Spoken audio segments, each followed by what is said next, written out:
Bonjour à tous les amis, c'est Foxy, j'espère que vous allez tous super bien, moi franchement ça va super. Aujourd'hui on se retrouve pour une nouvelle vidéo sur Rise of Kingdoms. Aujourd'hui on va faire un petit retour sur la migration qu'il y a eu dans le 3035, puisque si vous regardez un petit peu les lives sur Twitch, je vous le rappelle, lien sur la page de la chaîne, et dans ma précédente vidéo, j'ai parlé un petit peu de cette fameuse migration qui allait arriver sur le royaume, avec notamment pas mal de monde, et en même temps sur Twitch on parlait aussi un petit peu des problèmes qu'il y avait liés avec cette migration, puisque pour ceux qui n'ont pas trop suivi ça du coup, je le précise ici en vidéo, mais le 3035 est sorti de son KVK2, est entré en KVK3. Problème, c'est qu'on est devenu directement un Imperium de KVK3. On avait tellement de puissance dans notre top 300 que directement on a conservé en fait notre Imperium de KVK2 en transformant cet Imperium en Imperium de KVK3. C'est une performance qui est assez impressionnante de conserver un Imperium sur un changement de seed, puisqu'on rappelle, mais avec nous, il y a des royaumes qui sont vieux dans notre seed de plus de 60-90 jours d'écart avec nous, et qui ont même eu des migrations de SOC en plus de nous, avec 30 places de SOC,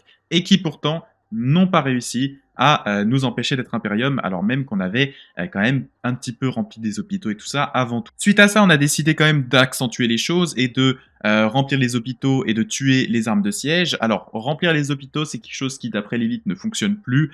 Honnêtement, pour ce qu'on a fait en fait dans le royaume, je suis quasiment sûr que ça compte toujours, parce que visiblement, on a mis quand même beaucoup de temps avant de reprendre cet Imperium, et juste tuer les sièges, ça n'aurait jamais suffi pour descendre autant en puissance. Donc nous, ça nous a arrangé, c'est-à-dire que dites-vous bien qu'on a perdu l'Imperium au bout de quelques heures, et avec cet Imperium de perdu, on a été en mesure de faire rentrer à peu près 400 personnes. Donc imaginez, une migration à la base qui devait être limitée à 25 millions, on a fait rentrer des centaines de comptes autour des 30 millions, et on a fait ensuite rentrer quelques T5, c'est pour ça qu'à la fin on est monté, c'est parce qu'on a fait rentrer quelques T5 afin de faire terminer en fait cette migration. On avait notre migration en deux phases. D'abord on ouvrait aux comptes qui étaient en dessous de 35 millions, et ensuite on ouvrait à tout le monde. Avec cette migration du coup de terminer, on a gagné pas mal de puissance. Notre top 300 avant la migration se situait à 12 milliards 800 millions de puissance. Aujourd'hui on est à 13 milliards 300 millions de puissance à peu près, sachant qu'il nous reste encore 2 tickets, dont des tickets qui sont quand même assez gros. Donc c'est pas en soi terminé, mais un petit peu. On va dire que il manque plus que quelques tickets qu'on verra ici dans le top, et c'est tout. Niveau alliance déjà directement, parce que c'est le plus important du sujet, on a du coup un top 5 alliance qui est vraiment pas mal, avec une première alliance à 6 milliards 2, une deuxième alliance à 5 milliards 8, une troisième alliance, alors on peut même cliquer pour actualiser les données, mais une troisième alliance à 4 milliards, une quatrième alliance à 3 milliards 5, etc. 3 milliards 4, bref, ça tourne autour des 3 milliards et demi pour ces alliances-là. Et ensuite, plein de petites alliances qu'on a au-dessus d'un milliard, et puis les alliances farm, etc. Donc, très actif, c'est-à-dire que là, non seulement il y a de la puissance, mais en plus, avec les académies, il y a un système de roulement, ce qui fait que les plus actifs sont montés dans des alliances, et les moins actifs descendent à chaque fois. Donc, on se situe à quelque chose de vraiment pas mal, et comme je le dis, il manque encore 2 tickets, donc ça va encore un petit peu monter, mais sinon, on va très vite monter, sachant que maintenant, on est dans une période de développement. Les joueurs vont commencer à arriver T5, les joueurs vont commencer à repush, on a un petit peu de temps libre en attendant ce KVK3 qui est un KVK qui est réputé pour avoir très peu de fights, donc on risque d'assez vite monter en puissance, et ça peut être quelque chose qui va pas être dégueu. Et en termes de kill point, voilà, on se situe avec, je le rappelle, il manque encore 2 tickets qui ramènent quand même pas mal de kill points. On a du coup 80 milliards, 44, 45 milliards, et ensuite on est sur des KP un peu moins élevés, ça monte lentement forcément, même si c'est quand même des KP vraiment pas mal pour des alliances qui ne sont pas des alliances du top forcément 1 ou 2, parce que c'est quand même des milliards qui sont pas forcément faciles à avoir sur des comptes comme ça quand il n'y a pas des gros joueurs dedans. Donc c'est quand même important de le noter, c'est pas dégueu, ça veut dire qu'il y a quand même une grosse base de fighters, même dans ces alliances-là, faut pas croire. Niveau kill point individuel, on a du coup ça, donc ça n'a pas trop changé ici, il n'y a pas eu de gros migrants intra ou quoi, mais on a quand même Moonlight ici qui se rajoute avec ses 8 milliards, et d'autres bien sûr tickets qui arrivent comme je le dis, et pareil en puissance, ça n'a pas trop bougé, si ce n'est qu'on rajoute forcément le Moonlight ici, et bien sûr juste en dessous, il y a quand même des migrants qui sont rentrés avec certaines puissances. Donc actuellement ça tourne plutôt pas mal avec cette migration, ça a permis de ramener du coup une grosse base active de joueurs qui tournait autour des 30 millions. Regardez, par exemple, événement de fort ici, on n'est pas trop mal, ça a commencé il y a quoi? Ça a commencé il y a, allez, 12 heures, donc 12 heures, on a déjà ces scores-là. Alors pourquoi je dis on a déjà ces scores-là? C'est parce que, vous savez, dans le royaume, on a des règles sur les forts, et on les change pas forcément en termes d'événements comme ça, parce que c'est pas rentable, et donc on peut voir à peu près du coup l'activité des alliances au complet, et donc ça spam des forts toute la journée, ça fait des trucs comme ça. Honnêtement, là actuellement, voilà, on tourne toujours à 10 forts en moyenne dans l'alliance,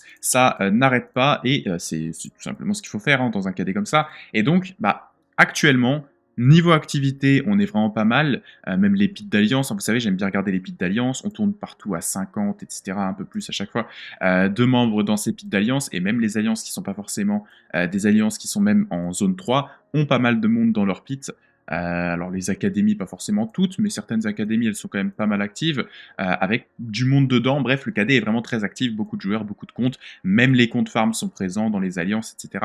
Donc c'est vraiment pas mal, on est arrivé sur notre objectif qui était d'avoir un KD avec énormément de comptes actifs, énormément de joueurs. Et encore une fois, on attend bien évidemment le pré-KV4, KV4 pour voir à combien notre base active a changé, parce que c'est grâce à ce pré-KV4 à chaque fois qu'on peut voir si notre score de maraudeur change ou pas en fonction de l'évolution du royaume. En théorie, bien sûr, il devrait que monter, mais des fois on pourrait se dire, bon bah peut-être que là il y a une période moins active ou quoi, donc on regarde un petit peu ça. KVK, on avait fait un très gros score au maraudeur, KVK2 on l'avait battu, KVK3 le but c'est encore de le battre. On a fait rentrer à peu près 400 joueurs comme je dis dans le royaume, 400 migrants, donc on devrait être plutôt pas mal lors de ce pré-KVK. Maintenant la question c'est pas que la migration, mais évidemment même si le 35 a bien réussi son coup et honnêtement devrait plutôt bien s'en sortir pour le KVK3, c'est de savoir maintenant contre qui on va se battre en KVK3. Et ça c'est une autre question, parce que vous voyez ici sous vos yeux les continents du coup, qui feront partie de ce KVK3. Ça partira donc du 3017 au 3056. On a déjà la pop-up avec les dates.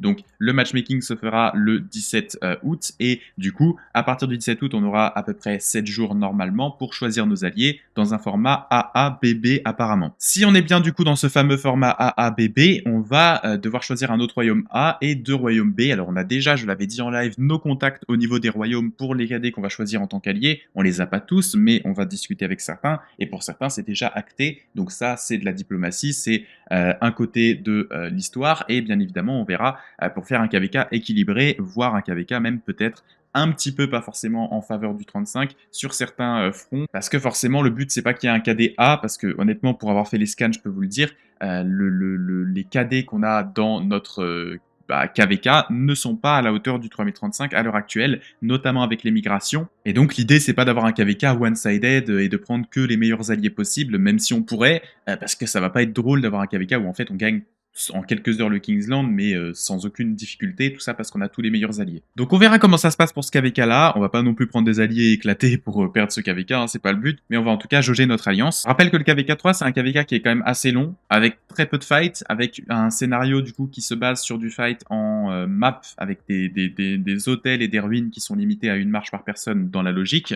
et donc forcément ici on se retrouve avec un scénario qui n'est pas très avantageux pour nous, dans le sens où on a beaucoup d'actifs qu'on pourra pas utiliser dans ce KVK, parce que bah forcément le Kingsland c'est tout petit, l'hôtel c'est tout petit, les ruines il y en a 2 mais ça reste tout petit. On sera forcément de ce côté-là en théorie, on devrait être de ce côté-là en théorie, ou alors de ce côté-là on sera un des 2 KD ici de cette zone-là, le soleil ou la lune. Et bah voilà, hein, si vous ne connaissez pas le KVK 3, globalement les fights se résument à ça, il n'y a pas de zone ouverte, c'est-à-dire qu'avant la fin du KVK, il n'y a rien qui ouvre, et vers la fin du KVK, tout le monde s'est rendu dans le camp adverse, donc au final, ça n'a pas trop d'intérêt. Une chose qui est bien dans notre KD, c'est que nos joueurs ont de l'expérience et s'entraident entre eux, et notamment pour la plupart des joueurs français, regardez par exemple mes vidéos ou quoi, et bien que, bon bah ce soit logique, hein, si c'est des joueurs qui ont rejoint le KD, en général ils ont bien une notion qu'il y a un youtubeur derrière, mais ce qui est bien, c'est que ces joueurs-là, du coup, ont connaissance des guides, sont pas forcément des nouveaux joueurs totalement nouveaux, ils sont pas tout seuls dans leur coin, ils regardent des guides, et du coup, la plupart des joueurs du KD ont des têtes en or d'économiser pour faire leur premier pairing de soc,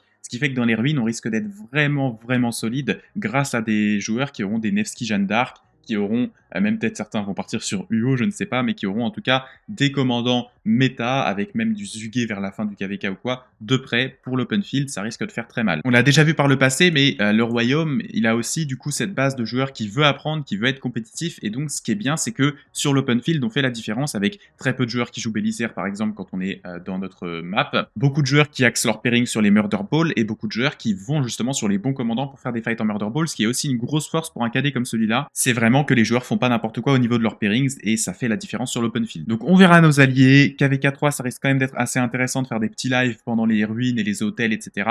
Mais je pense que ça s'arrêtera là, il n'y aura pas vraiment de gros fights, ce sera toujours des courts fights dans les ruines, etc. Donc vraiment, pour le 35, ça s'annonce pas trop compliqué, je pense. On verra maintenant nos ennemis, si jamais il va y avoir un gros fight en Kingsland ou pas. Et s'il y a un gros fight en Kingsland, ça vous inquiétez pas, ce sera couvert en live, bien entendu. On n'a toujours pas fini de construire nos territoires, de nous placer dans le KD, parce que mine de rien, bah, il faut se rappeler que le KD, il est quand même assez jeune, et donc au final, quand vous regardez le royaume, il faut s'arrêter au fait que nos alliances sont très jeunes et donc n'ont pas terminé leur technologie. Par exemple ici, nature, c'est pas terminé. Ici, contre-offensive, c'est pas terminé. Et même le territoire n'est pas terminé, ce qui est aussi important à noter. On n'a pas du coup les 500 drapeaux, on n'a pas 155 places dans l'Alliance, et c'est quand même assez spécial comme situation parce que on n'a pas un territoire qui est énorme et tout, et nos alliances sont encore très jeunes. Donc, est-ce qu'on peut terminer tout ce qui est territoire, etc., avant le début du KVK?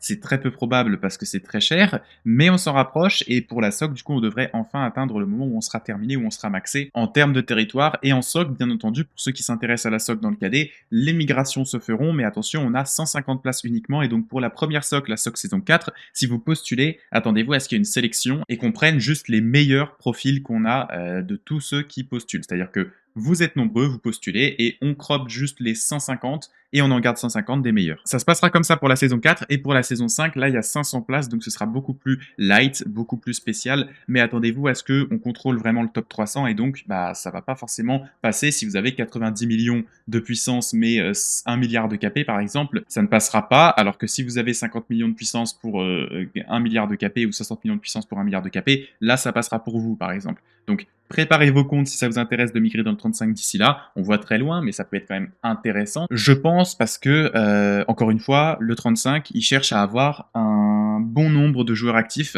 Nous, on veut avoir un maximum de joueurs et faire de belles migrations pour nos premières SOC. Comme ça, on est en mesure de placer les bases du KD. Parce que même si actuellement, on a des tickets qui sont intéressants, on a un top kill qui est pas mal, notre top kill, c'est quoi? C'est, allez, 10 joueurs, même moins que 10 joueurs en soi qui sont très impressionnants, et ensuite on descend et ça tombe très loin, et on n'a pas le top kill. C'est pour ça que le KD est très puissant pour son âge, est très puissant pour son KVK, mais n'est pas un KD incroyable non plus par rapport au KD de SOC qui aurait des gros top 300. Mais ça, on pourra le construire que plus tard, lorsqu'on arrivera en saison de conquête. L'important, c'est d'avoir la base active avant. Donc j'espère en tout cas que cette petite update vous aura plu sur le KD avec la migration. J'espère que ça vous a intéressé. Je pense avoir fait à peu près tout le tour, hein, les tops individuels, les top alliances, la différence, etc.